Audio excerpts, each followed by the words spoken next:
Well, if everybody saw the world like you, there would be a lot of less people in this world. That's for damn sure. I'm just saying, like you put out a ton of free You put out a ton of free content too. I mean, Yeah, but I don't care. That's the thing. I just do it because I know that's how you play the game. yeah. Like, I don't take it personally. I don't give a shit. You think I appreciate the fact that any chick with tits and a nice ass can like amass twice to 100 times more followers than I have in Yeah. a fraction of the time, not posting anything but the pictures of their ass? No, it's not fair, but that's the game we play. Okay, so what does it come to though when you play? Okay, you want good quality content out there. You want to educate people. You want to get the right information out there. Do you though? Do you want? Is that the goal, or is the goal to make money? Yeah, I've had this conversation with you way too much. I feel like I want to help people. Yeah, everyone wants to help people, but you got to make money too. So I'm just too how nice. do you make money helping people? I'm too nice. We've already been over this 100 times. I'm too damn nice. Help Well, I people mean- to make money to help people. Well, I'm starting to get over like what we talked about. I'm starting to get over the fact that I just kind of have to tell people like, here it is, take my money and either use my service or not. It hurts me a little bit, but I'm starting to get better at that. Hey man, if people want to waste their money, that's their prerogative. I mean, I had 4 people didn't show up this week and paid me on the first of the month, and I want to Sounds like you could charge them more. No, because oh god, you guys get this? Do you guys get the sob stories? Do you get the sob stories? Like what kind of sob stories? Just okay. I had a mom come to me and my car broke down. My this I have to pay for this. My this I can't pay for that. This. And then you try to work with them, and then they don't show up. Well, they just played you like a fiddle. Yeah, pretty much. See, I'm too nice.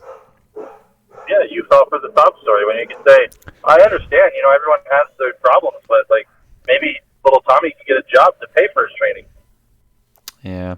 Well, little Tommy's a 7th grader, so I don't know if that's gonna work. Why? You live in the fucking country. I'm sure people need weeds pulled on their farm. No, the problem is they don't. That's the thing. Need to be thrown. Like I've done shit work like that before. It's Oh, not yeah. Like it's impossible. They don't pay And though. what do you charge them a month? For that family, it's what is it? Or just a random kid? Oh, a random Just kid. wanted to come work out. Yeah. $100. Okay, so you're telling me it's physically impossible for those kids to go earn $25 a week? I agree. I'm with you. I totally agree. There's kids are lazy as shit. Well, so give them ideas. Tell them to go fucking start a lemonade stand. This is the one I hate too. They don't say they have any money, and then they walk in wearing new clothes, new this, new that I know costs X amount of dollars, and then I don't feel like crap because I'm like, come on, bro. Or they have Joey, you get this one. They have the $500 bat. They have the $500 glove. They have the whatever dollar this and that, and the sunglasses, and it's just like, don't come to me complaining about your training price if you just willing to drop $500 on a damn new bat, man. Like, don't. We always said, don't have a $100 shoes and a 10-cent squat. I agree. What were you saying, Joey? That bullshit where guys are like, oh man, like, is price negotiable at all? And I'm just like, No. how new are those white ass shoes? Like, No, it's just work a minimum wage job too. Kids don't want to work. dude, Gen Pop is where it's at for a little bit of that extra cash. That's what I'm trying to break into right now. And that's where actually a lot of my money has been coming from lately is the Gen Pop clients. Yeah, They because show people up want because to they don't fucking have be tournaments. healthy. Yep. Those people are the better people to work with anyway, to be honest. They don't have tournaments. They don't have like other random games, hitting coaches, other pitching coaches. They don't have like parents who are shoving them into like 7 different programs at one time. So Yeah. it's just people who are like, oh, I want to lose some belly fat. Oh, I want to put on some weight. Like, they're the easiest, and they're usually a little more consistent. But there are those guys, like, you'll see, like, my most successful guys are here 6 days a week. Yep. Like, and they don't, like, ask if that's cool. They just, like, show the fuck up. They you just know? do it. Yeah, and then I've got guys who are, like, timid to, like, ask me if they can come in on a certain day, and I'm just like, just fucking walk through the door, dude. Yeah. Yep. I think it was that whole thing of like showing up being the hardest part. Yeah, that's the hardest part for some people, but it's sad that that's the hardest part. Yep. Mic drop. I agree. I mean, the best results I've had are the people that show up. Like it's plain and simple. You can't do the work if you don't show up. But I had a kid look at me like we did. I don't know. What were we? Oh, that was like a month ago. I had a kid who had like a 57% attendance rate who was trying to like up all of his lifting numbers, and we were retesting and his numbers barely moved. And then I had another kid that literally never misses, and his went through the ceiling. And it's like, is that me that's doing that? No. I mean, I have to write the program, but it doesn't mean that what I do is perfect by any means. But the kid executed what I wrote for however many months in a row with a 95% attendance, and it's like all this shit goes through the roof. It's like, it's not rocket science why yours didn't and why this kid's did, I feel like, but I could be wrong. I don't feel like I'm wrong. I think people just have like such hard commitment issues in the sports world, and especially like maybe it's just me out in the West Coast where baseball is like the thing, and they're just playing year round, and then because they're playing so much, then they get injured, so then they're in a PT program. And then they want to blame, and I talked to you about this, I think it was this morning, they want to blame us, they want to blame the strength and conditioning coaches, the pitching coaches. They want to blame everybody except themselves for putting them in, 7 tournaments in one summer. Then they get about a week break. Then they go to the fall. They're playing with their team in the fall and other tournaments. Then they get, I don't know, maybe January off. They probably have a little bit of that, and then we're right back in it. And it's just like, oh, my bicep hurts, my shoulder hurts. It's like, no shit, buddy. Yeah. Well, I don't. Well, I mean, it sounds. I like when kids step away from their sport and do something else. Like that, right. The girl that I talked about today, the volleyball player. It's like she does it year round, and like. Just read if the mom would have just read the message that she sent me and like actually read the message, like, so I wanted you to just come in to work out for 45 minutes, maybe that. Like, it was just going to be a prep session, 30 minutes, get in, get out. And you didn't want her to come to that because you had to have her prepare for a 10-hour day for 3 days in a row. It's like, holy cow. Like, did you not even read the message before you sent it to me? And you think mine this is going to be the issue? You think mine's going to be the issue? Oof. Dude, I have a potential topic for you. All right, let's hear it. How do you feel when parents tell you what they... So obviously, like when someone comes to you and they've got like objectives and goals and everything, you're like, yeah, sounds good. And then like a month in, when they haven't seen results because it's like a month, and they're like, I want you to do this. I want you to do that with my kid. How do you, like, what do you think of that? Because it takes everything for me to legitimately not put myself in prison. I don't know if okay, so you sound like you have some pretty ambitious kids or some pretty like kids that have some aspirations to play at a higher level, correct? Yeah. Those are the conversations with those kids. I don't have a lot of those kids walking through my door yet. Okay. When parents come to me at the moment, they just want something in general. Like, I mean, I'm not in an area where I'm just loaded with a ton of people, number one. I'm in rural Missouri with 3,000 people and some rural areas and surroundings. So I don't have those conversations. I don't ever really have them yet. How would I deal with that conversation? I mean, it's, if you believe in what you're doing, then they can either leave or stay, I guess.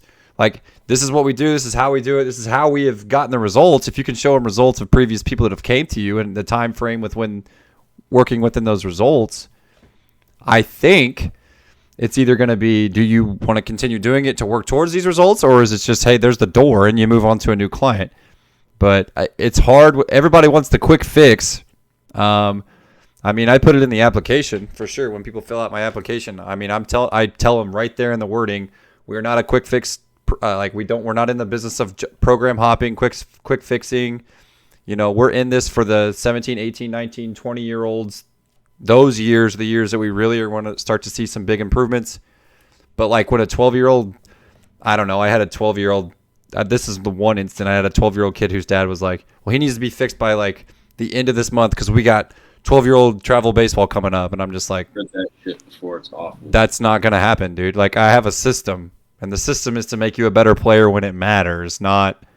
I tell people in the very beginning, I'm like, I don't give a crap about 12-year-old baseball. I don't give a crap about 11-year-old baseball, 10-year-old... Like, I went to a coach's meeting tonight right before this about trying to get better baseball in this area, and it's like, I just want to walk out of the meeting because I'm like, they want to play, they want to play, they want to play, and they want to play, and they want to play, and they want to play this many tournaments, and they want to do this. And it's just like, where do you develop the skills that you need necessary to actually play the game? So they think it's, I don't know, man. I don't know how you have those conversations. You either just be like, hey, if you want to be a part of this, you want to be a part of it. If you don't, you don't. I don't know. I've got a kid. He's 13 years old. His dad had him on like 3 different rosters. Of course, which one of them he was the coach of. And I was like asking him, why did you start pitching so quickly after you found out you had bicep tendonitis? Yep. He's like, oh, well, my coach said I'm the only guy that can throw a strike. I'm like, fuck the strike zone. You're 13 years old. You're not going to the World Series, dude. Like, what the hell? It's an arbitrary, yeah. I told his dad, I was like, get him off all these rosters, or at least 2 of the 3. And then, like, the season ends, and he's like, all right, season ends, like, I'm good to go. I'm like, okay, if you're still in pain, like, we got to shut down, and then we got to on-ramp. And he's just like, like, I came here to throw 80 miles an hour. I'm like, well, you currently throw 64. So this is like a death by 70 situation. Yeah, exactly. But no, dude, like, I'll get the parents who come in and they're like, I want to see my son decrease body fat and increase his sprint time. And I'm like, well, he's a pitcher. Why do you want to see his sprint time increase? And he already throws 90. So why do you want to drop his body fat? Well, it's his self-esteem. It's like his self-esteem's probably pretty high when he's dominating hitters. If he's throwing 90, I think his self-esteem's pretty high already, yeah.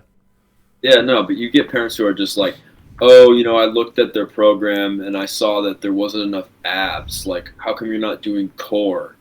And you'll just you'll get those, and then they're like you'll explain the whole thing to them why you're not going to do it that day or whatever it might be, and then they're like, no, doesn't every day. Sound right. Every day. Yeah.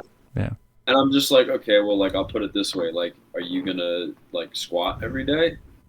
No. Yeah, okay, so you're probably not going to do that every day either. I'm squatting every day right now. My guys are. Every day. Are you squat-tober type guy? It's not every day, but my younger guys are squatting 3 times a week right now. See, that makes sense, though. But not every day. Yeah. See, that makes sense. But I'm talking about, a 20-year-old guy who already has, beyond numbers. Yeah. You know what I mean?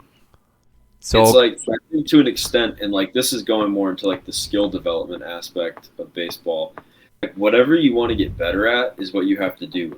If you can already pull 7 plates off the floor, adding an extra 50 to that is not going to bump you up by, X amount of, It's if you want to get better at throwing, you have to fucking throw a baseball. So the same thing would apply to, the strength training aspect too, is guys want to build a bigger squat, they build a better deadlift, and it's they're not doing it. Yeah. All they want to do is this bodybuilder crap.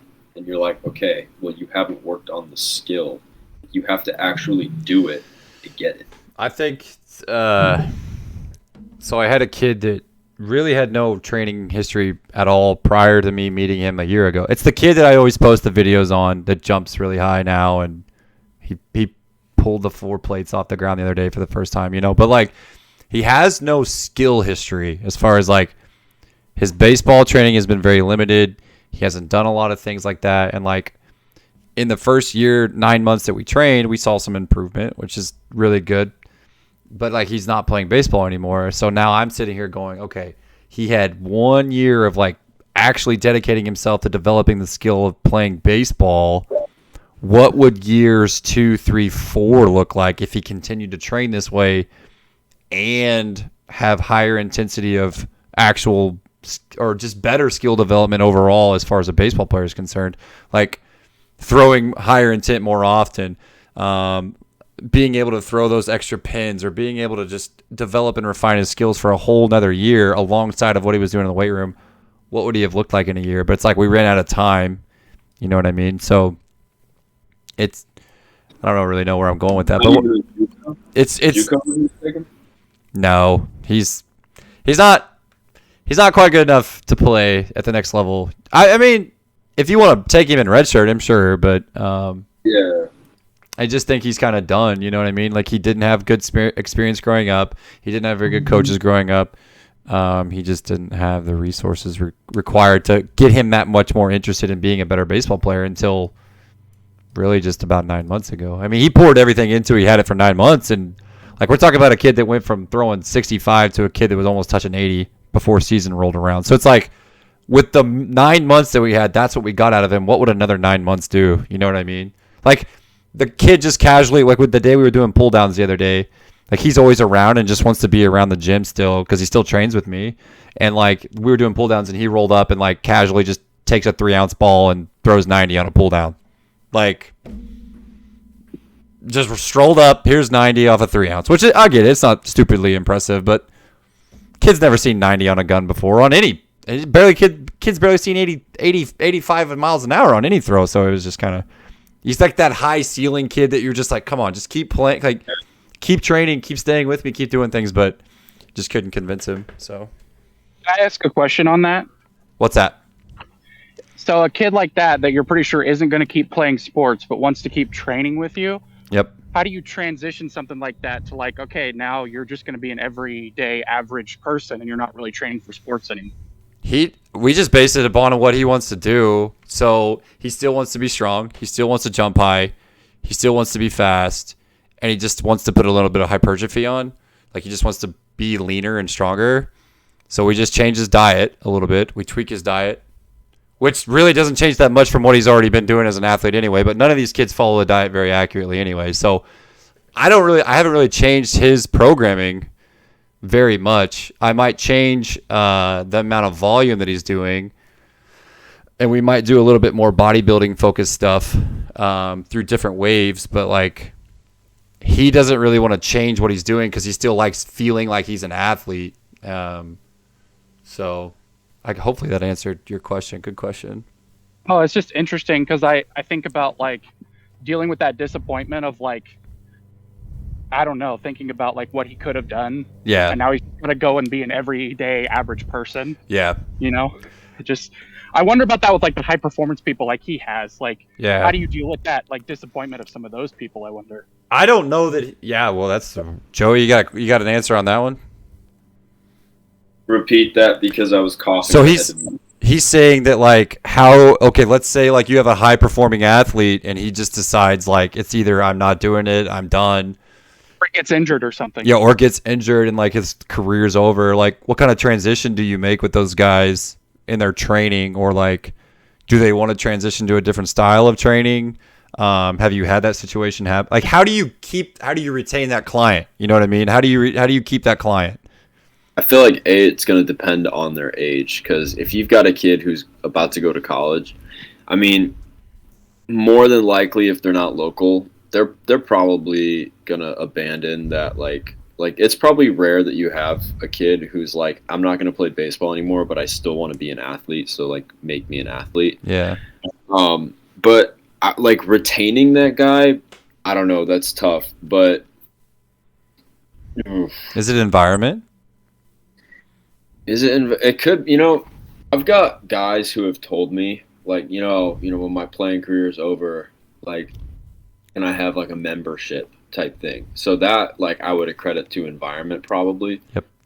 But I think at the end of the day, training like an athlete is so rigorous on you mentally and physically that it's pretty rare to get a kid like that. And most times those people go from the athlete to a coach as well. Yep. Because I think that's, like, honestly, that's probably the four of us here is, like, once our career's over, it's like you don't want to stop being an athlete because your body's still, like, you look good, you feel good, you can still, like, you feel like you're still, like, performing to an extent.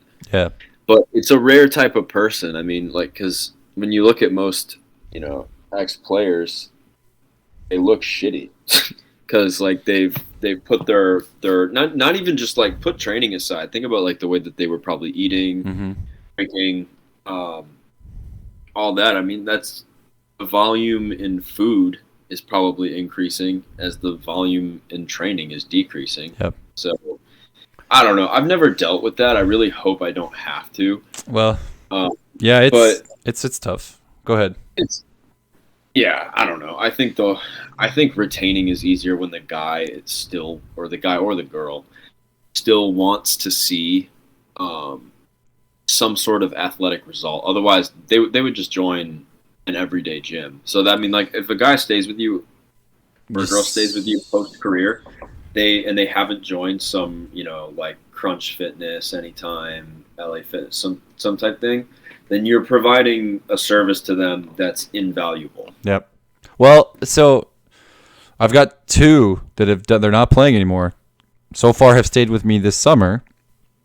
They're gonna go to U of A just to go to school, and they're just gonna pay the remote charge when they're at school, and then when they come back during the like off seasons or like breaks or whatever, they're gonna just pay the full membership to be in gym, right? So they don't have to pay for a gym membership when they go to U of A. But this is what they told me. Hey, I don't want to have to worry about what I do when I go into the weight room. Just program me like if you were just programming me if you were here. And then they obviously have a say in where they want their programming to go as far as like, I mean, do they want to look good? Do they want to be athletic? Like, do they want to, like, we talk about those things, but I think the peace of mind of them just being able to be like, crap, what do I do when I go in this gym is now eliminated because all they got to do is, again, pick up their phone, do their program. And it seems like to them, that holds value to them. It seems like, or it is right now. I don't know if it will, but when they go to college, it might be a whole different animal. But like it's holding value knowing to them that they don't have to worry about going into the fitness center and trying to waver or maneuver through a workout on their own when they can just pull up their phone and pay me to do it. So wait a second. You're saying convenience has value? Yeah, 1,000%. That's exactly what I'm saying. It seems like. Yeah, like everyone in our industry should understand that if you can provide a value in any way, shape, or form, even if it's convenience, well, that's building value right there. Yeah. So, and I see that with general population clients all the time. The number one thing that they say overwhelmingly every stinking time when they come to me or they fill out an application, I need accountability. I don't know what I'm doing. I'm tired of walking on the treadmill, so I need you to help me. And if you provide accountability, a structured program, and you give them some results, they'll keep coming back to you over and over and over again. Well, athletes are absolutely no different. They just have egos. So they think they're good at something. So That's totally different. So can you just give them some PRs every now and then and just continue to just stroke their ego a little bit? That's a tweet right there. 10%. Say it again. I think you cut out. You cut out just a little bit. I think say it again. Uh-oh. So me or him? You, Alex, you. Sorry. Me? Oh, yeah, no, I just wreck him. If you come to me with an ego, you will no longer have an ego. You just... Like, I will try, probably. Like, that's probably why I have mostly women. It's funny because he was cutting out, but I knew exactly. Yeah, that's why he has a lot of women trading, it sounds like, because he destroys the male ego, it sounds like. Yeah, exactly. You come to me with an ego, you will not have one anymore. I don't have any ego anymore when it comes to what I just... You didn't have one in the first place. I think ego is what drives people either into or away from training. I'll give you an example. I'm not going to name drop. Oh, here we go. I'm not. Well, you're good. You're good. High profile people, you know what I mean? Oh yeah, I know. I've got a guy who committed early, and I think got complacent with where he was at because his thought process was, oh well, I'm committed, so I don't got to do anything extra. I'm set. I'm good. Take me to the show, and I get a text message that says, "Hey, this guy is going to hit you up. He wants to train with you possibly." So I get on a call with him, Usually my consultations are like 45 minutes to an hour. I talked to this kid for 2 hours because he's talking about how like he can't hit high level pitching anymore. Like it's gotten too it's too fast for him. He can't see it. He's not strong enough when he makes contact. It's just like a weak little bloop and all this stuff. So like his ego got to him, and then it crushed him because he was like, oh, these guys all committed, kept working.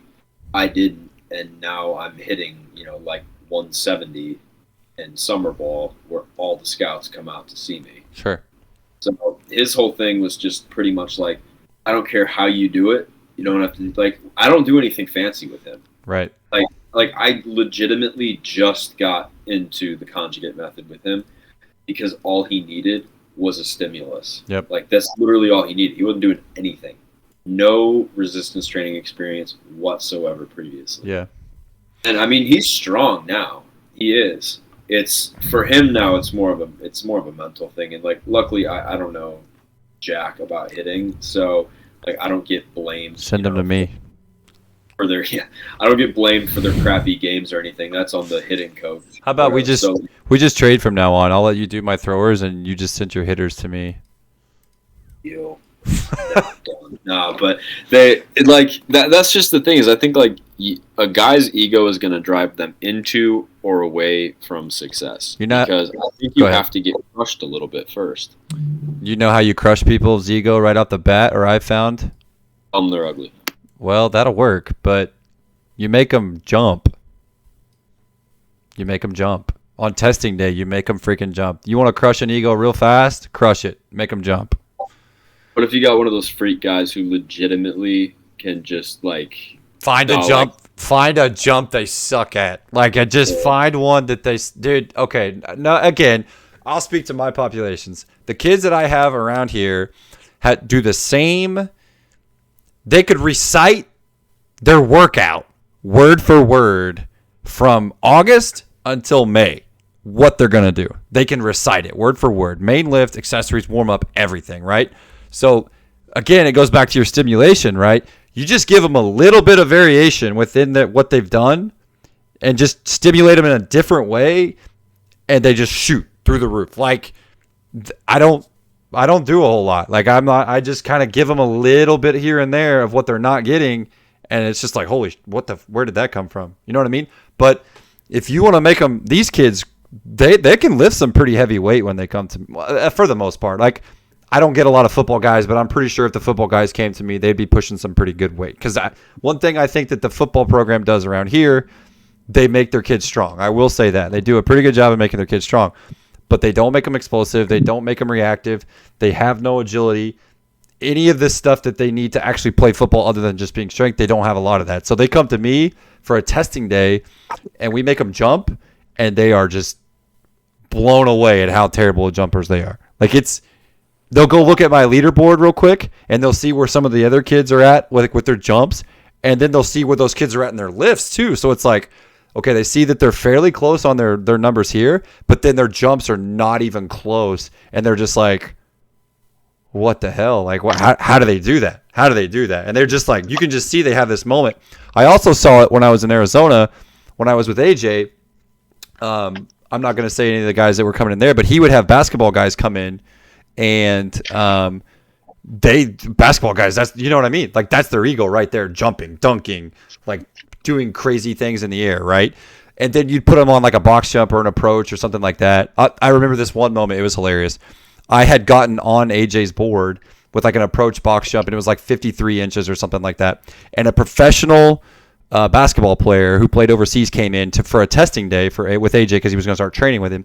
And he did his approach, and he didn't jump as high as me, okay, on the approach. It was hilarious. And he's looking at the board, and he's like, what weight class am I in? And he looks, and he's in the same weight class as me, and he sees my name. And he looks at me, and he goes, bro, you a white boy, and you jump that high. Like, what the heck? Like, it was just funny. You see what I'm saying? So, like, a professional level athlete got an ego check right there just based on a jump, because it's like, he just couldn't believe it. He could not believe that. Like, he looked at me, looked at the board, sized me up, and said, there's no way that guy should jump higher than me on this box. I jump for a living.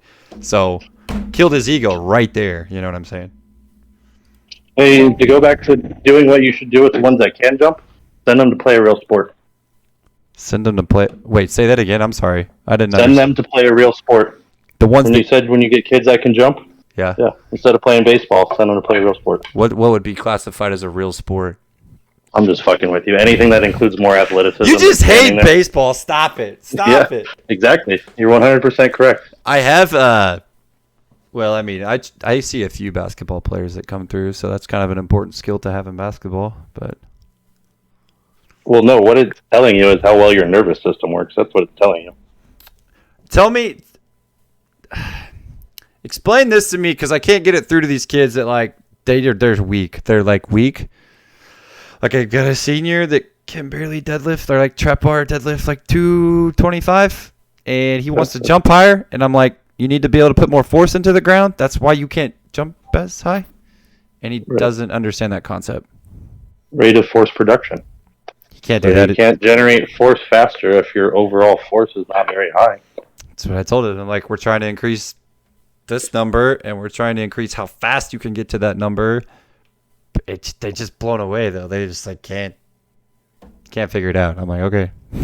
Well, it's also a skill, right? So strength is an expression of multiple things happening at once.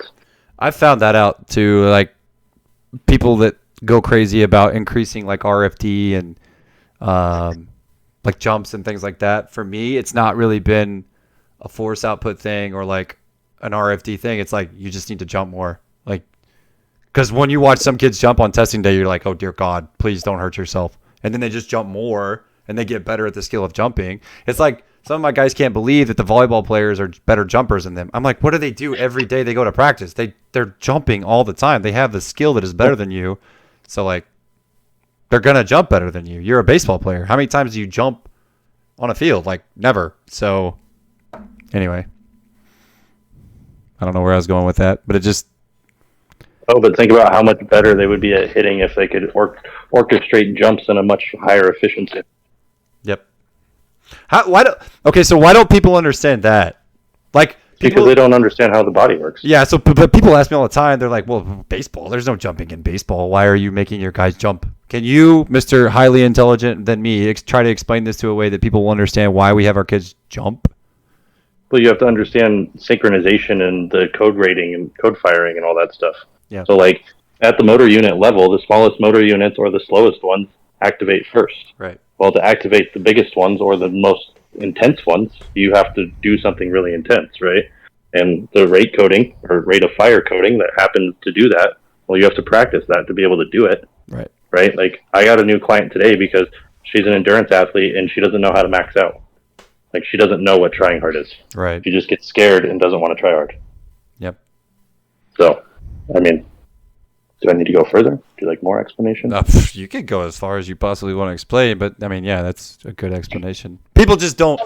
People see what we do and try to correlate it to sport, but they don't see the underlyings behind why we're doing it and trying to get someone to understand.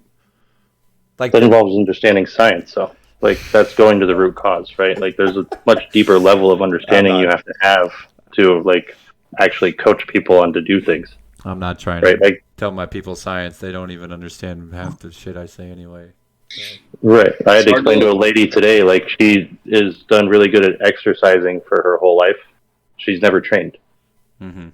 It's a big difference, right? Kids exercise, they don't train. No, it's not. I Like can just that- go down to the local YMCA and get the same results. You can exercise and get some results. Sure, I can also shoot a fucking dartboard with a shotgun and hit bullseye at least once. Look at all the collateral damage that comes with it. Like, is that worth it? Yeah, I agree. I agree. It's like people spend so much time doing things, feeling like they're getting a result, but it's like, how do you know what worked? Like, it's like you throw shit at the wall and like, oh yeah, that worked. Well, did it? I don't know. I was gonna Something worked. make a post about like how if you change so many variables. Like, I'm starting to understand this a lot better than when I came back from Arizona, because the level of athlete that I saw out there compared to what I have here, it's like two different animals. So if you change too many variables, how do you know what worked? You want to throw bands, chains, this tempo, intensity. It's just Pick one Well, thing. that's somebody not using principles. That's somebody applying what Louis did for powerlifting and trying to just apply it to their sport. Right. Like, if you follow principles, you would understand that there are thresholds you have to meet to be able to even do these things. Like, I'm a firm believer that you probably shouldn't have bands and chains until you hit a 300-pound bench or until you hit a 400-pound squat, because you're not going to move that shit that fast. I'm starting to find that out as well. But there's plenty of people that would argue with you. There's plenty of people they that posted do a blog this. today where they said Louis literally only talked about the things that worked. He didn't talk about all the things he did that didn't work because it didn't make sense to him. Yeah. Okay, so here's my thing. Thank you. Oh, what was it? I was gonna say something. Can I say something real quick? Yeah, go ahead. So he hit the exact nail on the head of why you guys are selling your services. Instead of them taking a janky roundabout path that takes them a really long time to get somewhere, to get the result in 2 years, you guys are there to get it to them as quickly as possible. Yep. Yeah, but the problem that gets lost is most people are not explaining the step-by-step process, and that's why people don't buy in. Yeah. So they see the end picture, but you have to explain to them literally, this is the next step, and then this is the following step, and this is the following step. So, like, when you go to somebody and they're not happy with their results in a month, well, you set the wrong expectation from the get-go. Yep. Right? Everything, unfortunately, comes back to us because we have the control. Yep. Like, we can place the blame and shift it if we want to, but that's not really what's happening. So What's really happening is... Go ahead. Go ahead. Sorry, no, go ahead. Finish. My fault. Ask your question. How do you combat staleness then in the program? Because you know you're going to get those people that are just like, staleness. well, okay. Part of why people quote unquote love the conjugate method. Now, I'm not talking about the conjugate sequence system. I'm talking about the conjugate method that Louis Simmons put together for powerlifting. Part of the reason that people love it and use it so much, it seems like, is because of the amount of variance that you read through Louis' book, and you're literally talking about the elite of the elite, but there is so much variance within the system, and people like walking into a new, fresh something every time they come into the weight room. Because in that system, the variables depend on your weaknesses. Right. So you already have to have somebody that's willing to drop the ego and say, I suck at this and I need to get better. Right. Like, that's step number one. And that's not what enough people do within that system, I feel like. They're just like, I'm going to change for the sake of changing. It kind of goes back to like throwing the shit at the wall type of thing. Right. But that's, so you'll have clients that those are, okay, you have a conversation with a client, they come to you, they're like, I want X, Y, Z out of my programming, correct? And you're giving them exactly what you feel would be the desired outcome to get them there. And there's not a lot of variance. Because I need better than X, Y, and Z for an example then.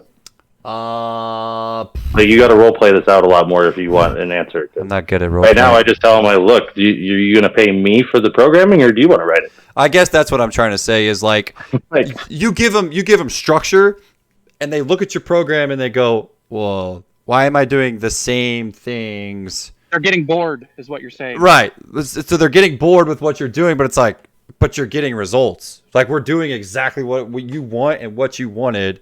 So you want to know what I tell them? Yeah. If they bitch to me, like, I go, you suck at it. Until you're better at it, then you don't get to do anything else. Like, prove to me that you deserve to do something else. I'm with you. I'm totally with you. I have like, so many people that are like... They can't even in the first 4 weeks understand tempo, rest periods, load, and what all that means. So why would I worry about the exercises? I agree. That's why I posted the question the other day. To 2 people today. I go, you don't come to me because you know what you're doing. Yeah. So if you have the expectation that you're going to know what I'm talking about, you need to throw that out the window already. I have... kids are like, why am I squatting again? Why am I doing this again? Why am I doing this again? Why am I doing this again? They especially, like, you just need to lay it out to them in the beginning and be like, look, you guys are like Bambi. You're neurologically retarded.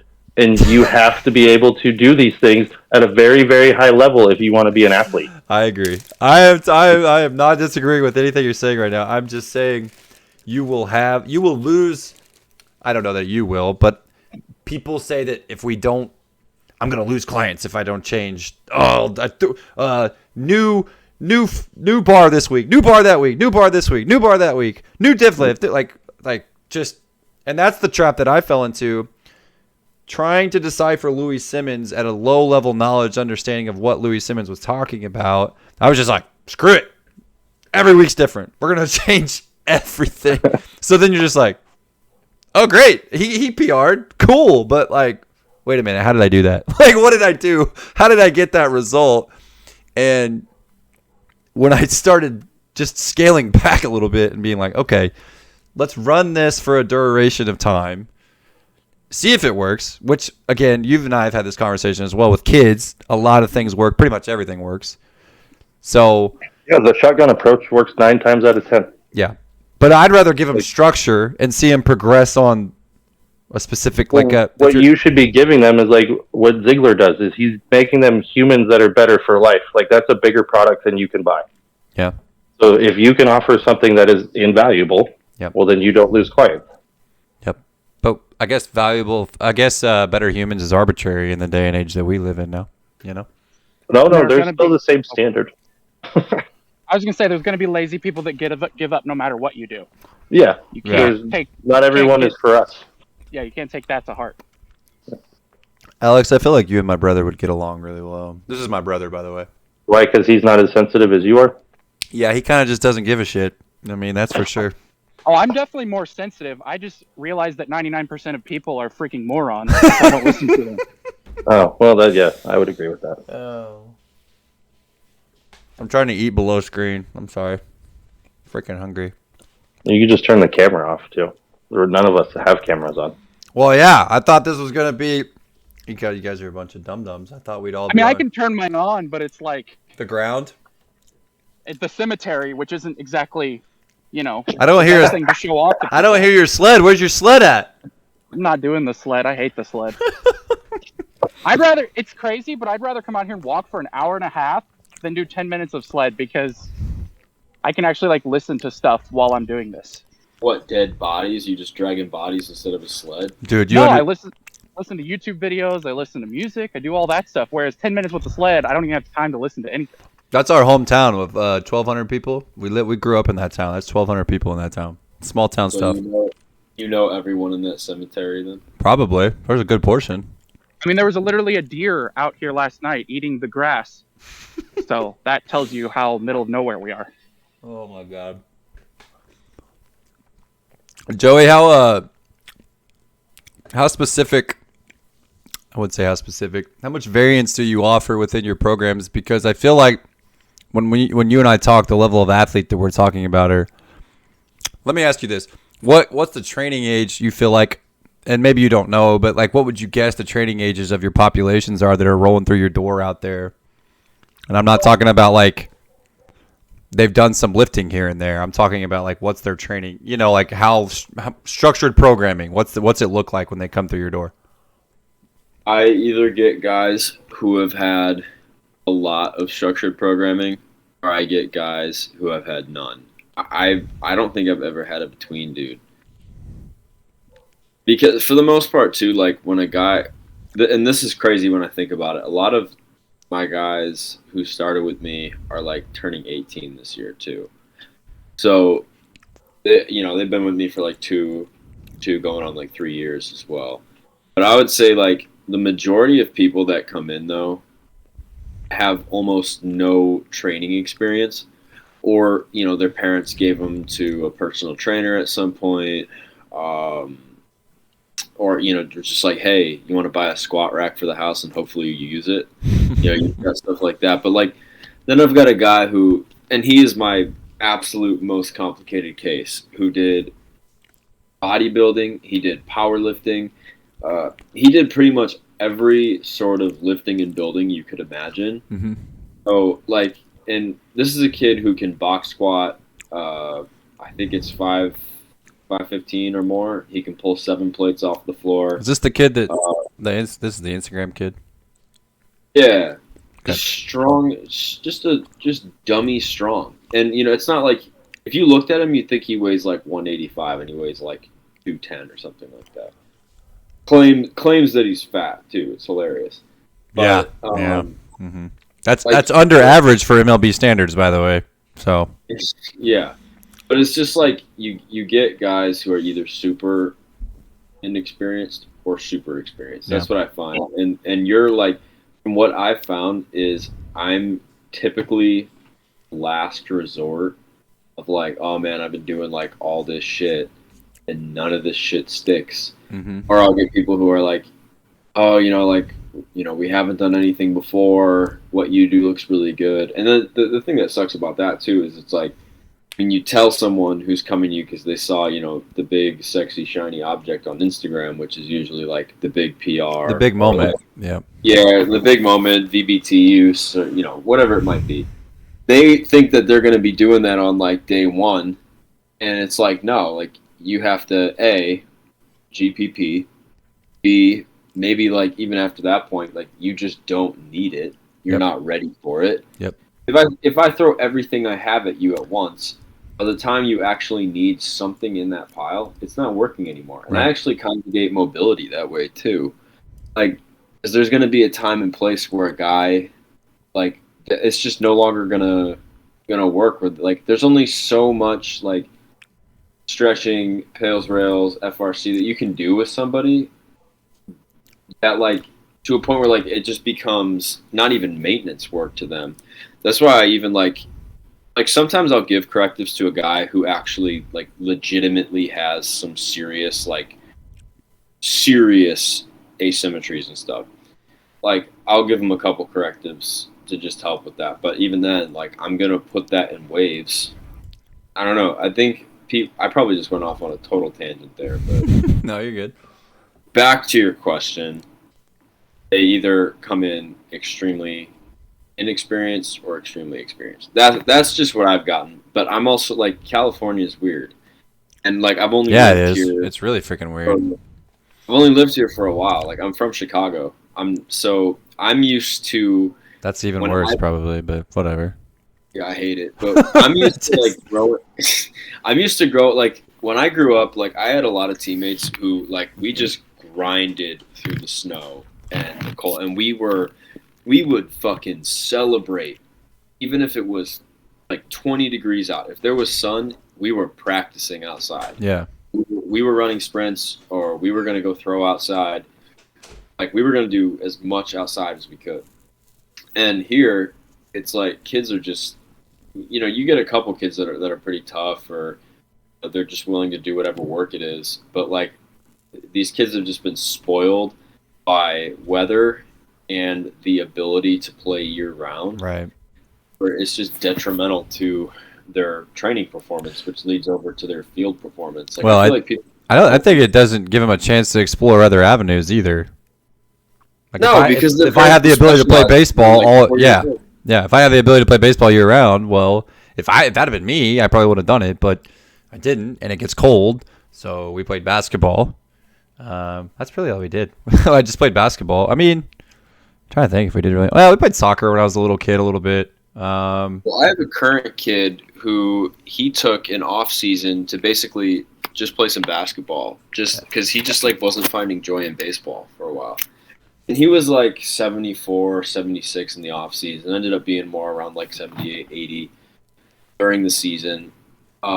He came back during the baseline testing, just on a shuffle. He threw at 93, and off the mound, I think he was like 85. Wow!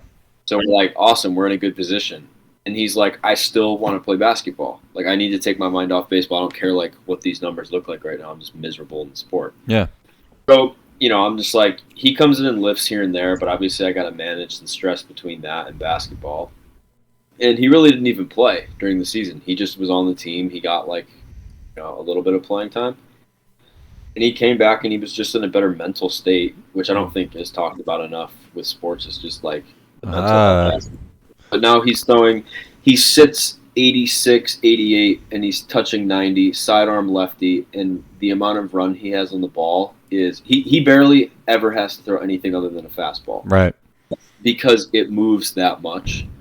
Where, like, yeah, I mean, the specialization in sports at such a young age it's bad, man. Because not only can it just make you like less athletic, but it can make you so sick of the sport as you grow up too. And then it's just like a lot of people use the sport as an escape. Yep. And once they start to suck at their escape, like what happens then, right? Like that's even worse.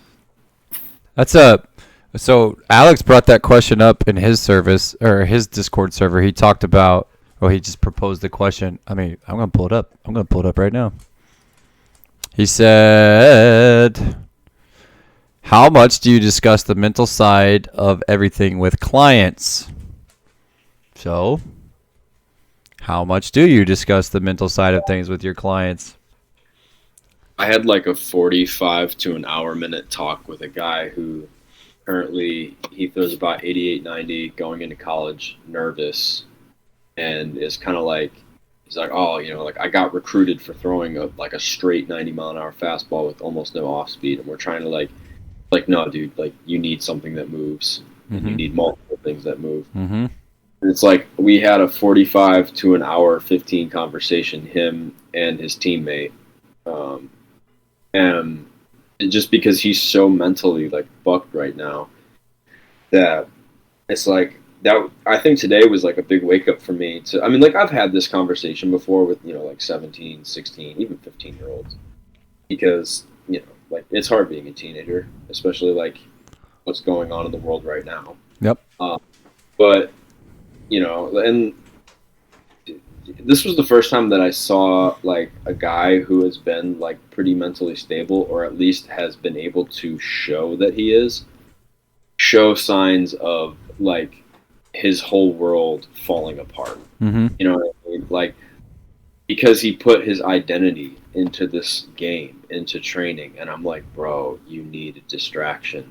Like you need like pick a hobby. Yep. Find something. Go on a couple dates. It doesn't have to be serious. Just do something. Yep. Because he made it his escape, and once and he doesn't even suck, but like having a couple like bad, training, like let's say like a couple bad weeks or so. I think he's starting to get humbled because he realizes like, oh, I can't get away with what I have here at the next level, and I think he's just starting to get nervous, like he's doubting himself. Yeah. And stuff. Yeah. So, like, once you start doubting your escape, once you start doubting, like, what you're making your identity, that's just dangerous. And I think, like, I'm trying to figure out a way to, like, incorporate a mental component, like, without being too much of a therapist, and, like, without being like, oh, like, we're going to offer like, mental toughness classes. It's like, no, like, that's bullshit. Like, I think a lot of it is, like, you have to have a really good relationship with the athlete to where, like, they'll open up to you. And, like, you also have to have a good enough relationship to, like, notice little things that are off about their behavior, too. I mean, I'm not going to name drop any athlete, but, like, I had a guy who, he was off. I could kind of sense it. He's a quiet kid. I did not know until I actually he wouldn't tell me. I had to call his dad. I didn't know that in the span of a week, died, his parents got divorced, and his godmother died. Yeah. So it's just like that. And that's the other thing that I think we have to take into consideration too sometimes when it comes to like behavior in our facility around other people is like, the first thing I ask someone, unless it is just like blatant disrespect and that is a pattern of theirs, is I pull them aside. I'm like, dude, you okay? Like, what's going on right now? Yeah. Because you don't seem yourself, and it's like, if you got something you want to talk about, you always leave that option. Like, you don't have to talk about it with me, but if something's going on, then, come in, get it right, or, talk to me, because you just don't know. I had a kid, like this is going to get dark, but I had a kid who they had an active school shooter drill before, like I think it was like an hour before he came to train. Yeah. And he was just totally fucked up in the head. Yeah. Because it's just like that's what was going through his mind the rest of the day. Yep. Yeah, I think empathy seems to go a long way when it comes to the mental side of things. Or I mean, you don't have to be like, "Oh, are you okay?" Like pat him on, like. But just to feel like they've been heard is kind of a big thing. Show them you care. Yeah. Show them, like you're not just like their strength coach or their performance coach. You're another human being. You're a mentor. Like I think some of the best conversations I've had with guys, even if they've left. I've had some kids leave because like their parents just simply don't have like, and I did find this, they made a bunch of excuses, but I actually did find their parents actually didn't have the ones. Right. Like their kids from private schools to public schools and all this stuff. But the conversations they have, it's like, dude, I look at you like a mentor. I don't want to leave the program. Blah blah blah. And it's just like, to me, having the value of like being a human rather than just being like, do this, do that, good, bad. You know what I mean? Yeah. Like that goes a really long way. And also having communication, especially if the parent is paying for the training, there's got to be communication between you and the parent. I've got a couple parents who pay, and it's just like, they're like, I don't want to hear from you. Talk to my son. Yeah. You know what I mean? Like, but then you've got ones who like, they want to know what they're paying for. So you got to, you keep that communication line open, and you just like, I'll send them video. I try to tag them. I try to tag them on anything I put them on Instagram with their kid. So if they are on Instagram and they're with their kid, I just tag them on right along with their kid. So they'll see exactly what their kid's doing. And that usually takes care of it. Or then they'll send me a message if they need to get a hold of me. But I don't deal with the parents very often. I don't try to. I mean, I've had good conversations with most of the parents, so they kind of understand the standard, it seems like. I don't want to with most of them, but Yeah. I've got some that are like really cool and involved. But I mean, Yeah. At the end of the day, like, this is a people business, Yep. Like, Yep. It's even for remote programming, like. I don't want to go. No, I don't want to go there. I don't want to go there. I hate it, but you still have to be. It's not the same. It's real hard to be empathetic when someone doesn't even reply ever, not even the slightest. But that's what I'm saying. Like, you have to still give that like compassion part, and if they're not gonna, like communicate that, then at that point you're just like, okay, well, here's the other aspect. Here's your program. See you later. Yeah. I mean, it goes both ways. It's like I said, like, we're all human, but you have to also, if a guy's not responding to that, it's you just follow up with, okay, well, I'm also human and I have my own problems as well. Yeah. Like, so you can't just be like soft, cushy little therapist, but there has to be a line of communication that's not just through the athletic training component, I guess. And Gen Pop is also probably a very different conversation because they just want to talk the whole time almost. Yep.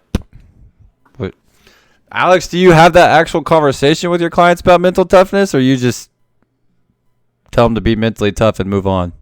He just beats the shit out of them. Just like do the shit. Yeah, I have that conversation. I don't even talk to them about their feelings. They tell me about their feelings, but I don't ask. You just shake your head, nod up and down. I go, oh, that sucks. Yeah. And then when I tell them, I go, there's like starving kids in Ethiopia right now that don't even get to do any of this. You say that to him? Yes. Man. Perspective is important. This guy. I tell that to kids all the time, though, and they don't give a shit. They don't care. They're like, my problems are still bigger. You know what I'm saying? That's what they feel. One day they'll look back and be like, man, I was dumb and that guy was right. I tell them that all the time, too. Like, you're going to look back and you're going to be like, that guy wasn't such a dum-dum. I should have listened to him a little bit more. But no, when I was talking about the mental thing, I was thinking like visualization and how to actually be good at doing stuff and not the feelers. So you're talking about like visualizing success type stuff? Yeah, like you're not going to move big weight or have big numbers if you can't visualize yourself doing it. God, I just picture it all the time. I'm like, here's 800 pounds. There's me picking it up in my brain. It's not going to happen. But no, you clearly don't. It shows. That's fine. I'll be big one day. No, I won't. Let's be honest. Let's be honest. I mean, are you willing to put in the work to do that is the question. I'm working towards it, baby. I promise. Are you? Because to be big requires a lot of work. Just give me some time, okay? Just believe. Wait, I'm trying to just get you to eat enough food to get lean. I know. Shut up. Think about getting big. Shut up. I'm trying. I'm not trying. I gotta be better. I am trying. Legit. My wife and I are like, God dang it. I didn't say you weren't trying. I'm just saying, like, I'm just giving you amounts of food to get lean. I know. You want to talk about adding mass and get bigger? That's way harder. Kids. Okay, so that's a good question. I'm going to use that as a segue to say, how do you talk to your clients about nutritional goals? How do you get them to understand the importance of nutrition? I go, how far do you want to take this? So kids don't understand. No. Like a race car. You're gonna put bad gas in a race car? They don't Dude, I sit down with them. I plan it out with them. I show them exactly what they do. I try to get them to log it. I try to get them to show it. And then they're like, why don't I feel like this? I'm tired all the time. I do this. I'm doing all these things. I'm tired. The constant overwhelming thing I hear is tired. And then we look at their food and they're not anywhere close. It's like, I just say this. I'm like a freaking robot. Like I just say the same stuff over and over. You got to sleep. You got to eat. And then the training stuff comes after all this stuff. Like these two have to be in line, and like if you're not managing that, then the training stuff, that's gonna be hard. It's gonna be really hard. So like I can't. God dang kids, and kids are kind of at the disposal of their parents. It look like with what they eat, for the most part. Like they're not going to the grocery store trips. Maybe they should, but they're not. So how do you manage that? Care to chime in? Anybody? I'm trying to think. Don't hurt yourself. Shut up, Nate. It's just dang kids are like, yeah, I came in and I ate a bag of Funyuns for breakfast, and then I threw a snack. I had a kid walk in the other day. I was like, what'd you eat for breakfast? And they pull out a fruit roll up. Here's a fruit roll up. Just explain to them. Somebody somewhere is not doing that, and that's why they're better. Like that's happening every day, all the time. Okay, I can't get kids to have the perspective of I can play at the next level. Okay, so then stop trying to treat them like such. Just do what they want to do and have fun. Get them to work hard. But I want them to be. I want to get them. Then you need make to someone find. do something they don't want to I do. know. Shut up.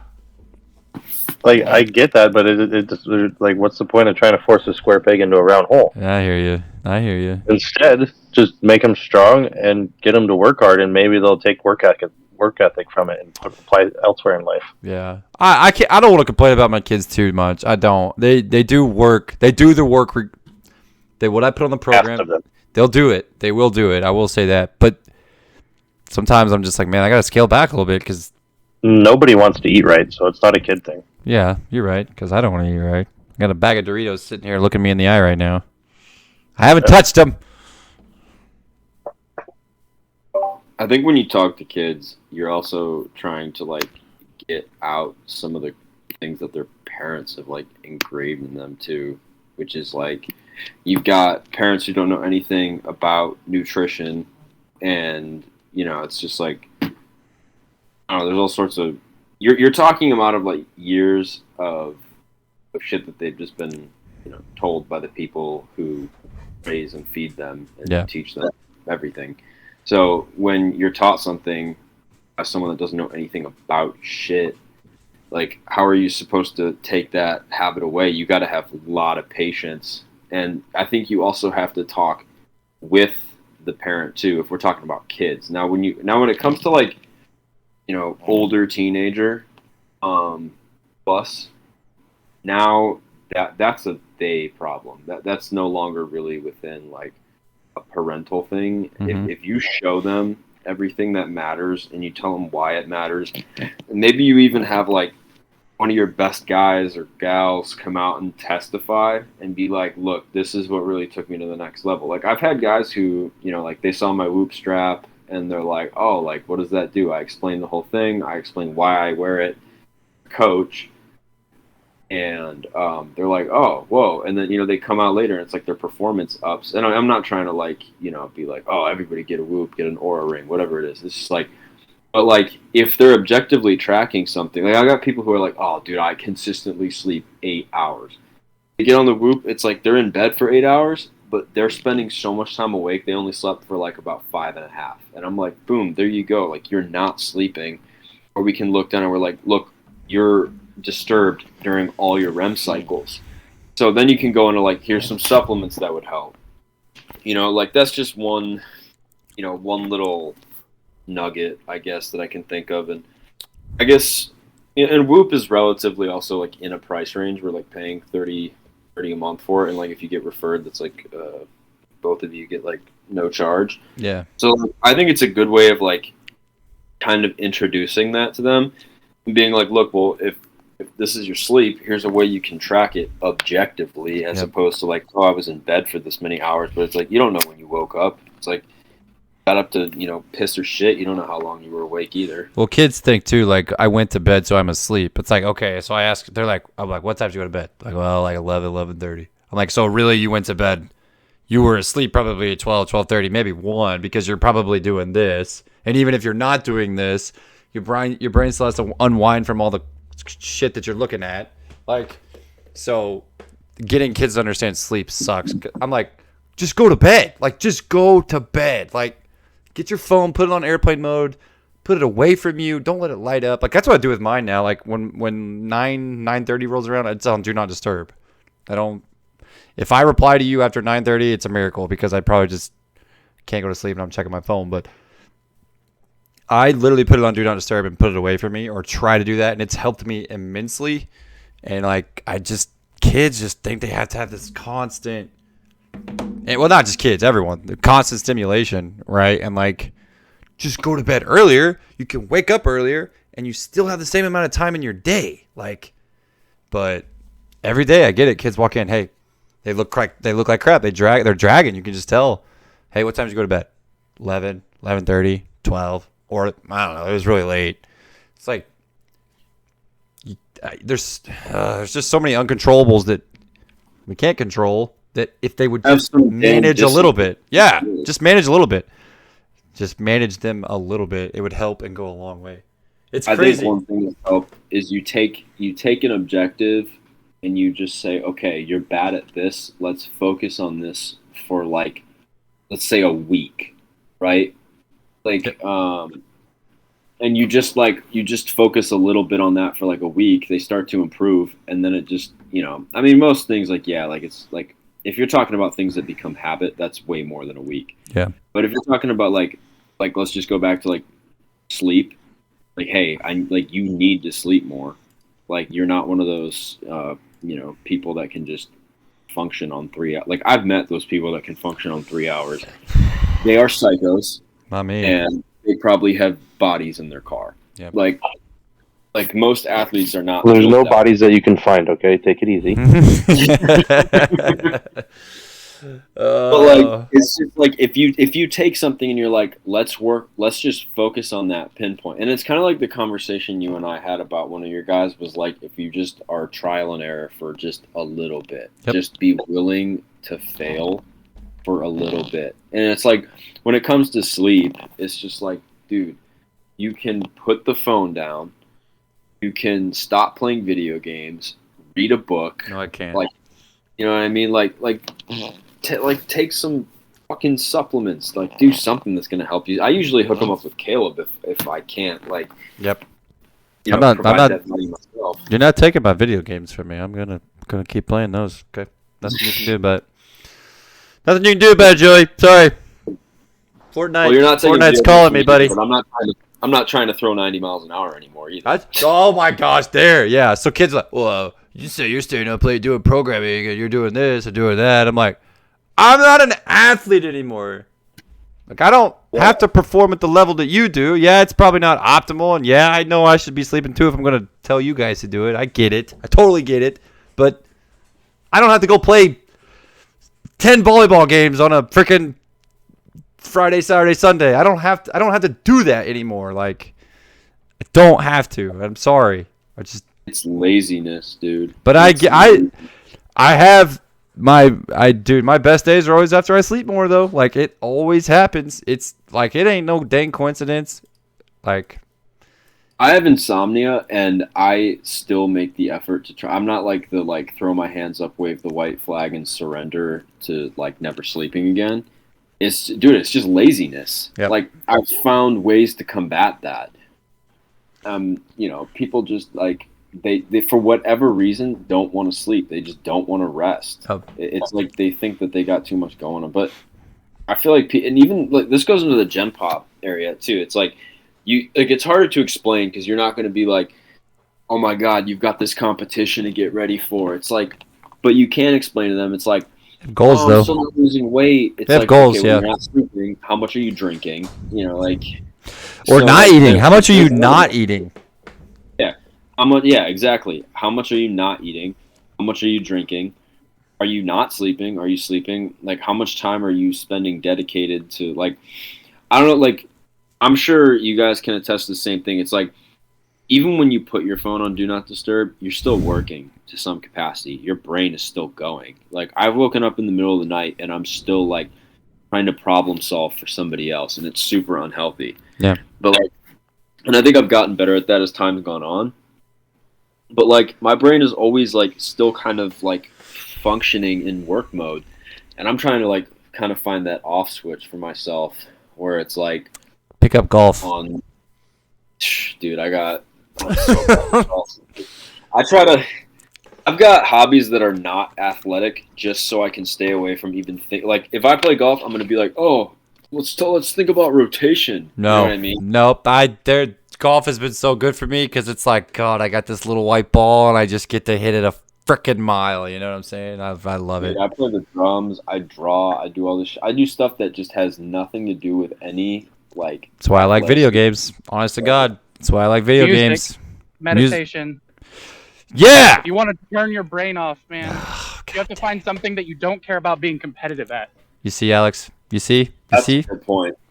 I told you he was on this meditation I stuff. meditate. Well, all of a sudden, we're buddies. That's what you're getting at. Like, I'm just saying he knows. He gets it how to turn his shit off. He gets it. No, I'm not good at it. I'm not Oh. saying I'm good at it. That's why I'm getting a journal to do a habit tracker so that I can hold myself accountable. That's the hardest part. If you aren't tracking it, you aren't going to do it. I promise. That's true. Yeah, because I'm doing that 75 hard challenge right now, and it's worth doing the app because, like, it actually keeps you accountable rather than like, oh yeah, maybe I'll skip that second workout. And by the way, I regret it, but I'm still doing it. Mm-hmm. Mm-hmm. if you want to go down the rabbit hole, the meditation comes down to breathing. You have to be able to breathe correctly. I can't even breathe through my nose for goodness sake. It forces you to do that, though. Yeah, Okay. but if you can't breathe with your stomach or breathe with your diaphragm or control any of that, it's going to be real hard to calm your body down. What's the I got best that. way you guys can go about not thinking about work once work is over? Like, what are some habits, activities, places, things aside from like meditation? Like, what do you do to escape that same stress that like our athletes have, but ours is work, right? You can answer that one, Alex, if you want. I Any at all? you're number one. You're asking the worst possible guy that you could ask, because the guy that you just asked is the most obsessive human being I think I've ever met about this shit. But Well, I there's think that, but the only the way place I I unwind too is not the most normal way either. So he gets. Yeah, I can't do that. I can't do that here. Unfortunately. well, that's only like the tip of the iceberg. So like that only starts the engine. Dude, like the thought of relaxing as a coach it's an oxymoron. It doesn't like the only place I can actually not like think about work is when I'm at church. That's it. That's the only time I'm not thinking about it. But then as soon as I walk out, it's just like Boom. just keep thinking. Yeah, but is it a bad thing that you think about it all the time? Does it cause you like a bunch of extra stress, or is it something that you're so passionate about that's why you think about it? If it's results that you're thinking about, it might cause you to stress more than you should. But if you feel like what you're doing, and like if you're confident about what you did and you wrote something good and you feel like it's gonna work, like I don't know, you shouldn't stress about it. I do all the time. Like, man, is that shit gonna work? Is that gonna work? I don't know. I think it's to go back to like what Alex said. I think it's a bit of both. Usually it's about the passion. It's like I want to be doing it, like, but then you've got times where it's like, it's like I've got like one, maybe even several people who are struggling, and you're coming down to like shit. Like, am I not providing that value? And then you start like, reflecting on what you're doing versus kind of like how you perceive what they're doing. Because I found like what happens to me is it's like, shit, am I not providing enough value? And then I start going, oh, but they're not doing what I asked. And then at the end of the day, it's like, nope, but it's still my job to provide this. And like, yeah, exactly. It's like you're just going back and forth. Like, is it? Now you're just That's a dangerous hole. Yeah. But I agree with you because you're like, you see metrics. I'm just gonna relate it to baseball. We have metrics, right? Like you throw this hard, you throw this, you throw that, you hit this, you do that. So at the end of the day, I'm chasing metrics. Well, That's just my goal as a coach. I feel like, and it could be wrong, and anyone can care to tell me, but there's standard achievable things you have to get for kids who want to play at a certain level. Like we have metrics, we have minimal things that we have to achieve, and when you see 3-4 weeks go by, and it's just like it moves here, and then it goes up a little, well, then it went down, and then like Joey, like the guy that we've been talking about, we've been talking about, that kid that I've been talking about, like it was like it's like this, and then all of a sudden it went to this, and it's like I'm looking at my programming, I'm looking at his throwing volume, I'm looking at his mechanics. There's so many damn variables, and it's like, but am I doing the best that I feel like this kid needs to get him to the result that he is? And if I don't, at the end of the day, that's my fault. So I do stress about those things. So it's this. So just I don't know. I think you need to be a better psychic, bro. So You okay, said something important though. You said, am I doing my best? If Yeah. you're doing your best, then they might not be doing their best. yeah, That's why you have to look at. that's true. I mean, Like all that stuff you said that they're not taking care of. They're eating, they're sleeping. That's probably the reason they're not making progress, not anything you're doing. there's a statement that is ingrained in my damn brain, and it is don't know or don't hope that they're gonna PR. Don't guess that they're gonna PR. Know that they're gonna PR, and it's just right here. Every you time. can know from so many different things. Because so many things correlate to one another. That's why you don't have to test people all that often. Like if your split squat goes up, your barbell squat is going to go up. Okay, not necessarily in lifts. Let's just put it that way. Let's talk about like throwing velocity or pull down velocity or exit velo or sport related things. You know what I mean? Fuck pull downs, dude. Okay, I'm just using a metric. You know what I'm saying? Like, I had to fuck. I hate you, but I'm just saying, like, you know what I mean? Like, when you wrote that program, you're not hoping that person's gonna PR. You're knowing that person's gonna PR. That's You're knowing if they go off what you did, but people like to stray from the path so often. But then it goes back to your statement of like, is it me? Is it my programming? Is it? You see what I'm saying? Like, it's just. Yeah. Sometimes it comes down to like circle. Is this how you guys think all the time? Yeah. Welcome to this is good. Now I just get to tell you how my brain thinks all the time. It's not. Holy fuck, man. This is one of the questions that has popped into my mind. Is I go, maybe it's not me. Maybe it's not them. Maybe it's the culture I've created, and I'm like, then you just go into the like. No, don't go. No. I got a thing here. Is it a common trend? Is there any trends? Does it happen repeatedly with other people? And then if it's a trend and you're responsible for all the same people, well then, good chance it's you. True. That's a really good point.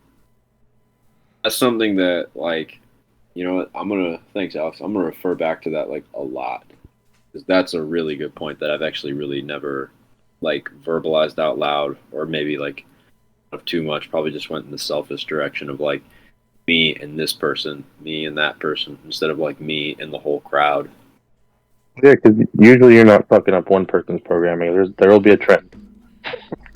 Well, okay. So if other people are continuing to do well and this one person's an outlier, what's the problem? Isolate it. Start checking things off. How is their sleep? How is their nutrition? How is their mental state? How are those things? Good. That's what I'm doing, okay? And it's just not. Like, you give them a survey once a week and say, here you go, give me this feedback that I need. God dang it. I like asking people for what I can do better. It always helps. No, because then you're gonna get a complaint fest. Don't do that. You could give a little feedback. Maybe that's I've just got you. no complaints. Dude, bro, don't. You don't work with kids though. Be better with kids then if you want to work with them. It sounds like. I don't. Step your game up, son. I gotta walk with it, dude. Don't. I'm good. No, I don't ask I'm not anybody going there. under the age of like 16. I'm not gonna unless ask they're a 14-year-old kid like, "Hey, what do you want me to do? Anything better?" Oh, yeah. They don't have a No. freaking clue. I'm talking people who are mature and can understand certain things and have seen. You know what I mean? Like, I'm not gonna ask my 13-year-old who can't even drive himself to to train. You know, hey, what can I do better? It's like, but if I've got a guy who's been with me a while, you know, maybe there's been a plateau or whatever it is. It's like I'm gonna ask for some feedback, like, hey, what do you think? But I'm not even gonna say like, hey, what can I do better? I'm gonna say, what are we doing that works well, and what is not? Because if you're not vocalizing something to me that doesn't work well, then we need to talk about that. But you got some guys who will, but some guys who won't. But I feel like, Alex, you're not talking about, like, are you asking about how to change? Like, you're not asking for feedback of, like, hey, how do you want me to change your program? It's more of, like, what did well? What went well for the week? Like, what did you do well? Like, how did you feel like this? Did you feel like that? How did you feel during this? It's not like... Yeah, I don't know if you noticed, those are all mental things that I'm checking off. Right. Is what they are. It's checking your mental state. It's seeing where your stress levels are. Right. It's seeing how all these factors that, yes, you cannot control are doing, right? So from week to week, you can then change the programming to adjust accordingly. Right. That's what I was trying to make clear. Is just like, it's not like you're asking people to be like, hey, change my damn program, or what I do to change your damn program. It's more like, where are you at? I've already established that's not happening. Yeah. Like, that's... I know. like, hey guy, I'm just gonna let you know, Alex, I want to do this next week, and you're just gonna tell me to F off, and that's how it's gonna go. there we go. Yeah, that sucks. Man, We'll see if we can work it in somewhere, maybe. Like, I don't know. I just don't know. Yeah. We'll see if we have time. Oh man, cracks me up. Or if they have really bad ideas, I'll let them do it. And then when they see how much it sucks, like, well, this was your idea. Yeah, then you give them the survey. How was your stress this week? How did you recover? How is your mental state this week? Oh, I got crushed. Oh, okay. Yeah, that's my fault. Hey, sometimes you gotta learn the hard way. That's like, do you treat your guys as kids like kids, or do you treat them like adults? Treat mine 'Cause, like like, adults. I treat kids, even like 8-year-old kids, like adults, and you know what they respond like? Adults. It's amazing. Mm-hmm. I agree with Because that. adults act like children as well.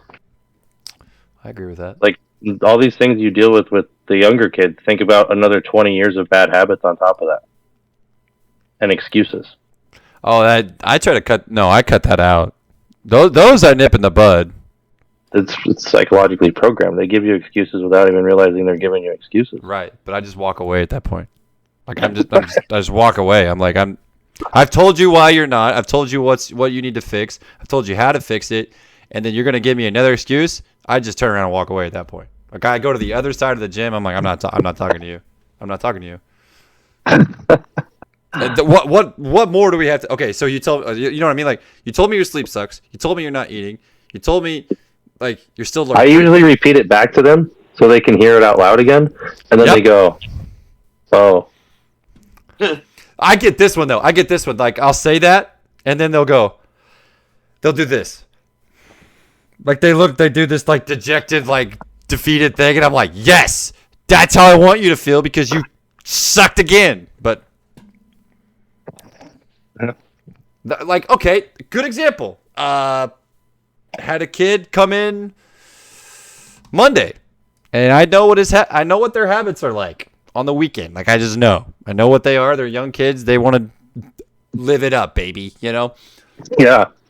Totally fine. I'm like, but this is a dude that like wants to increase this and the velo, blah blah blah, whatever. And I'm like, hey man, what'd you do this weekend? Because we're supposed to throw high intent on Monday. Like we're gonna let it rip. I was like, what was your weekend like? Oh, you know, Coach Jones, you know what it was like. I was like, oh yeah, yep. How many? How many? Find out. Too many cervezas, por favor. You know, like. And he was like, yeah, I did. I'm like, oh, well, we're not throwing high intent today. He's like, but I'm fine. I'm like, but you're not. We're not doing it. I'm just not doing it, man. Like, we're not going there. And I thought over time, eventually, when I take those things away from them, they'd be like, okay, this is not worth it to me. But that hasn't changed. So I'm just like, well, you realize what you're competing with, right? what do you mean? Oh, yeah. Oh, no, 100% I know what I'm competing with. Like, Yeah. Come on. You know which one wins every time. 1,000%. And then again, at the end of the day, I tell them that, like, what's it worth to you? Like, is it worth that? Are you really committed to this process? Do you really want to see these things increase? Because they won't. Compared to that. Not when you're 20, right? Not when you're a 20-year-old kid. It's like, yep, I think I'm going to do that. What do you say to a kid who's, you know, like 20 years old, 21 years old, something like that, shit's not going well for them, and they want to use steroids or, you know, some sort of steroid. What do you say? I'm to not that? taking that question. I don't have that problem. I don't know. I haven't encountered that. If you suck now, that's not going to make you better. Yep. Like, if you have everything lined up perfectly, it'll give you a 7 to 10% measurable increase in Where do you- output. Where do you? Okay, you told me that metric before. Where'd you find that? Watch the Icarus movie on Netflix. Oh, it's on. Okay, I was just curious. Yeah, they talk about it because they're the guys that created the drug tests, and they're I the ones haven't- that beat the drug tests. I haven't ever watched it. I've seen it and wanted to click on it a couple times, but I didn't know if it was worth watching. So Spoiler I alert: he usually- juices for a year and does worse than he did not on the juice. yeah, I mean, I kind of figured. I warn people to not do it. I tell them, like, kind of what it can do and how it's really not going to help. They do it, and then they usually will stop because they see that it's not helping them. And all it did was, like, yeah, maybe it made them a little bit bigger, but did it help them athletically? Not really. Maybe, you know what? I'll give you this. A couple of hitters might benefit from it because it could turn a few fly balls to home runs. I'm That's talking. the baseball I miss. Let's bring that back. Come on, Nah, please. it's already back. They don't test anymore. It's back. What are you talking Go about? to NAIA or JUCO, man. They're all juiced up. You're looking at an Not mine. 18-year-old kid who looks like he's fucking 50. I'll give you JUCO, but dude, I apparently went to the two worst schools ever because the JUCO I went to, every athlete in the school got tested, and then the NAIA I went to, they did random testing every 2 weeks. So I guess you I went to just the wrong missed places. both. Yeah. Yeah, I feel like things have changed because, like, some of my NAIA athletes are just like, yeah, you know, like my teammates, they're just all like completely juiced and roided up. I think it's a Missouri thing. We're a little stricter here, you And know. like, you know, I hear this from hitters and pitchers all the time. I hear from the pitchers, yeah, I tried the juice, didn't do anything. I hear from the hitters, yeah, you know what, it actually did increase. It helped me get stronger, and I felt it. And I'm just like, okay, maybe there's some validity to that because a fly ball could turn into a home run or a ball off the wall or something. But at the end of the day, I mean, I don't think it's going to increase it. It's not that going to much. take you to the next level tangibly I don't know if good. they'll take it to the next level, but we can also You go would back. already have to be training at a high level for it to be able to give you that Yeah. type of You- increase. Like, you it's not already going to have- magically give you habits. You already have to have the skill developed at the bat to put the bat to the ball too. So it's like if you take a good NAI guy that's like a 350 hitter already that's hitting doubles, it's like, is it going to marginally make him just a Division I hitter all of a sudden? I mean, Look at Barry Bonds, who went from being a really good baseball player to, like, the greatest. absurd. Yeah, But we're talking about the point. That's the 1% guy. I'm talking about a right. That's the only person that happens to. yeah, exactly. There was only one Ronnie Coleman. Like, All these dang kids, dude, they're just like, I will say they're always like, just put me on the SARMs. Just put me on the SARMs. I got kids in my JUCO just taking the SARMs and they're going crazy. And I'm like, I doubt it, man. I doubt it. Yeah, they're going crazy in the weight room, but like once you hit the field, I don't know, that's kind of that's bio individual at that point. it doesn't always transfer. No. Yeah, because when I played, there were, I can remember 7 guys who consistently stuck needles in each other's asses, and 2 of them were starters. Yeah. Well, it's not going to improve, like, hand-eye coordination and fucking.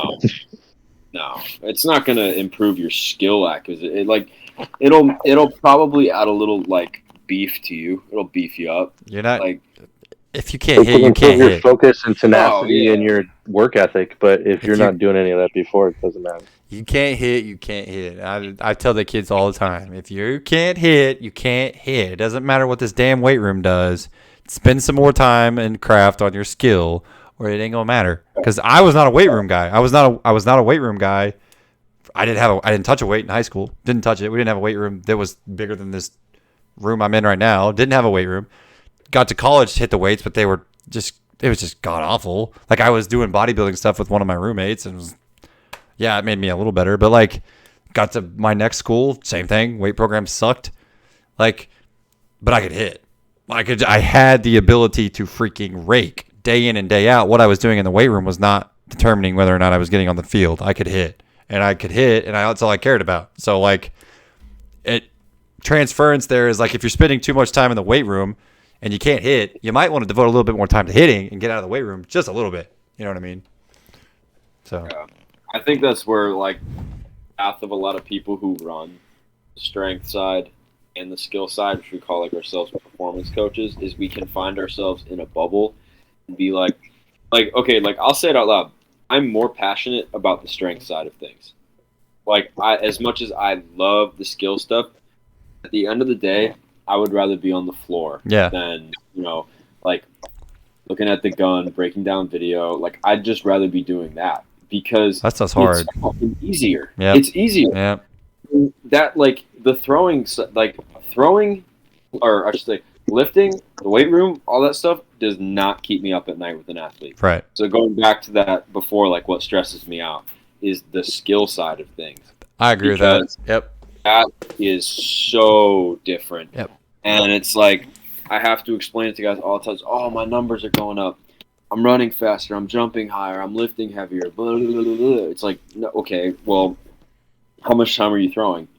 Like if it's a guy who only does lifting with me, I'm like, how often are you throwing? Oh, 3 times a week. It's like, that's not enough. Mm-hmm. And then you got a guy 6 times a week. Okay, how often are you off the mound? Oh, once or twice. That's not enough. Mm-hmm. And it's like, you don't have to throw it high intent every time you're on the mound, but like, you got to get down a slope. Like that's your home. It's hitters don't stray away from the the box. It's like, yeah, like it's hard to compare the two stresses of them, but like I don't know. You got to focus on like the thing you suck at, and then the rest of it is just like what you do later. Do you have any? That sounds really hard. Do you have any athletes like that, Alex? Like, do you have any sport specific athletes other than? Because I know you do. You train some like strongmen and some strongmen, powerlifters, BJJ players. Yeah, but I don't have anyone that plays team sports. Yeah, that's what I was kind of curious. I didn't know if I remember you asking like a maybe a baseball related question the other day, but I can't remember if you said you actually trained somebody or you thought. No, someone wanted me to train their kid and make him faster for baseball. Yeah. He goes to, what is that performance place in Florida? Couldn't tell you. Joey might know. The crazy school. No, the crazy school. Oh, IMDb Academy, that place? Yeah. That's biggest way to just burn your money, man. Not my money, but yeah, I could see that. Yeah. So what? So you just told him no, or did you end up helping him, or what? Oh, he never brought his kid in. I mean. Oh, okay. Never mind. Well, you missed your chance at being a wonderful high-level athlete or a baseball performance coach. Come on now. No, I'm a strength and conditioning coach. I just make people better at what they do, whatever that is. Oh man, I try to do all three, and that has been in the back of my mind too. Like maybe I just need to give up this whole like all three thing and just really go all in on the strength and conditioning side. Not that I don't, but don't do that. But there's such a need. There's a really big need for baseball in this area. So yeah, because I think that's what gives me. Even though those baseball players don't come to me, sorry. They don't. That's the least population I have. That's the smallest population of athletes I have is baseball. Really, and that's what you tailor most of your stuff toward too. Yeah. But like, I think like for me, it sets me apart because it helps me. It's like. Guys come out here, they're like, oh, I got a pitching coach. Then I go to like a trainer, and it's like, hey, you can do all this stuff under one roof, right? Like, because like I understand the biomechanics of it, I understand the principles of it. It's like if you do it with me, like I can help you on both ends. You'll save yourself time, travel, money, maybe, depending on who they've been to or whatever. Right. But like, I would say if I'm you, I'm not stopping skill acquisition in the strength side because it gives you value even if you suck even remotely, you're still offering both. And right. You don't suck at both. But I'm just saying, like, let's say a guy does, they're still offering both service. Because I know people out here who offer quote unquote both things and they are ass at one of them, if not both of them. Right. But people know because they're like, oh, they must understand, this like in and out. So if you're good at it, just keep doing it. Just, don't doubt yourself quite as much. And that's such like easy advice to give and not listen to. Like I get in that same boat sometimes. Like person who tells me to stop like doubting myself is my wife. She's literally just like, shut up. I don't want to hear you like Yep. being so about Yep. yourself. You know? It's know that so it's feeling. like, to an extent, I feel like me having this conversation with you or with other coaches or even like whatever it may be, it helps me too, because it's like when you vocalize something like that, it definitely helps. And Yeah. I think being able to give yourself as many skills that you're not stepping out of your zone with, because that's the other thing, is you don't want to stray out of your lane for sure. Like, I would never pretend I'm a hitting coach. Fuck me. Because the only thing I know about hitting was how to try and get them out. I'm just You know what I mean? taking that till I make it. Yeah, so like I'm the pitching coach up at one of the private schools up here for a little extra cash, a little more exposure to athletes, be on the field a little. And when I talk to the hitters, I'm like, hey, I'm not telling you how to swing the bat. I'm not telling you how to do anything. But here's my approach if I'm pitching against you. It's just the simple things like that. So it's like I stay in my lane, but if I can try and help a little bit, I can. Like, I'll talk to some of my guys who are position players only, and I'm like, how's it going? What are you batting? Like, all this stuff. Like, what does your hitting coach say about this and that? And you just, like, at the end of the day, I'm just like, look, if I'm pitching against you, here's what I'm doing, and this is what I'm expecting a guy to look for. Sure. When I pitched, that's what I did. Like, if I could go back, here's what I would do. Like, me and a guy were having a conversation today about the difference between a slider that has a dot and a slider that just sweeps. And he was just taught, like, this could go down such a rabbit hole. Like, it was just a very detailed conversation where, like, we both got to learn something from that perspective. And I'm not gonna, like, all of a sudden start posting tomorrow, hey, offering you hitting, but it's like you can give a little bit of that. That's fair. Yeah. I mean, we offer, again, all three. I think people are shocked. They're like, I literally have pictures of my gym with batting cages and turf and shit and the pitching wheel and, like, our athletes throwing. And I had a mom message me today. She's like, do you do baseball training? And I'm like, I have a batting cage in my gym. Like, no. We just have it here. I've gotten that. It's hard, dude. Yeah, I don't know. I've had more people reach out for my services, so it's getting better. So your job's harder, but it's, I don't know. To me, like, if I was just programming strength, like, I would probably not retain quite as many people, because, like, it comes down to the skill. They want to be better at their sport. If I was just programming strength, I'd have all position players. I have 3 people right now for baseball. 3 baseball. Yeah. That's less than 10% of my clientele. Huh. Yeah, but I mean, like, same thing where, like, they'll see the mound or they'll see the batting cage and they're like, oh, I didn't know you offered, like, strength. Like, yeah, vice versa. I'm just not a known commodity in the community yet. Like, people are starting to figure it out. Because I have my banners up finally on my building. Like, they drive by, they start to see it. I had a guy stop today asking about team training. So it's like, it's getting there. I just got to be a little bit more patient. But, like, be aggressively patient. Don't lift your head up too often. oh no, hey, pedal down. I'm trying, but, like, rural communities are weird. Like, it's just different. Like, I'm figuring it out. I'm figuring the market out. Are you just in, like, butt fuck middle of nowhere, pretty much? Yeah, kind The of. fact that you just go means yeah. Yeah. Here, I'll. So have you talked to anybody else in, like, a successful, just any, like, business owner, honestly, who deals with people? In this town? No, I don't want to talk to anybody in this town that does. No. Maybe you should move. We're working on that maybe, but we'll see. Here, this is where It's always an option. This is where I I live. mean, it's a tough option to make. That's where I live, buddy. Look in the general. That's where I live.